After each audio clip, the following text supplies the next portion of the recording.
ഇന്ന് രാവിലെ മുതൽ അന്തരീക്ഷം ഇങ്ങനെ മൂടിക്കെട്ടി നിൽക്കുകയാണ്. ഇപ്പം മഴ പെയ്യും എന്ന് പറഞ്ഞ്.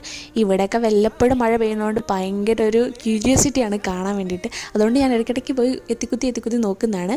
പക്ഷേ കുറച്ച് കഴിഞ്ഞപ്പോഴത്തേക്ക് നല്ല ചാറ്റമഴ പെയ്യുന്നുണ്ടായിരുന്നു. ഞാനങ്ങനെ മഴ ആസ്വദിച്ചുകൊണ്ടിരുന്നപ്പോഴത്തേക്ക് ശരത്തേട്ടൻ എന്നെ വിളിച്ചിട്ട് പറഞ്ഞു, മഴ അവിടെ പെയ്യട്ടെ, നമുക്ക് രാത്രിയിലത്തേക്ക് എന്തെങ്കിലും ഉണ്ടാക്കാമെന്ന് പറഞ്ഞു. അങ്ങനെ ഞങ്ങൾ കഴിഞ്ഞ ദിവസം വാങ്ങിച്ച കുറേ കപ്പ ഉണ്ടായിരുന്നു. അത് വെച്ച് കപ്പപ്പുഴുക്ക് ഉണ്ടാക്കാമെന്ന് വിചാരിച്ചാണ്. പക്ഷേ പകുതി കപ്പയോളം ചീഞ്ഞു പോയിട്ടുണ്ടായിരുന്നു. ഞങ്ങൾ ഫ്രിഡ്ജിൽ വെക്കാൻ വേണ്ടി മറന്നുപോയി. അതുകൊണ്ട് ഞങ്ങൾക്ക് കുറച്ച് മാത്രമേ കിട്ടുള്ളൂ. അങ്ങനെ ചേട്ടൻ അവിടെ ഇട്ടിട്ട് നേരെ ഡ്യൂട്ടിക്ക് പോയി. ചേട്ടൻ ഡ്യൂട്ടിക്ക് പോയ പുറകെ ഭയങ്കര മഴയായിരുന്നു, നല്ല ഇടിവെട്ടോടെ മഴയായിരുന്നു.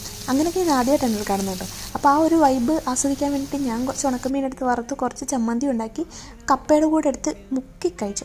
അന്തസ്സം മഴയും കപ്പയും അടിപൊളിയായിരുന്നു ഗൈസ്. എനിക്ക് ഒരുപാട് ഇഷ്ടപ്പെട്ടു കേട്ടോ. നല്ല വിശപ്പും ഉണ്ടായിരുന്നു. അതുകൊണ്ട് നല്ല ആസ്വദിച്ച് ഞാനങ്ങ് കഴിച്ചു.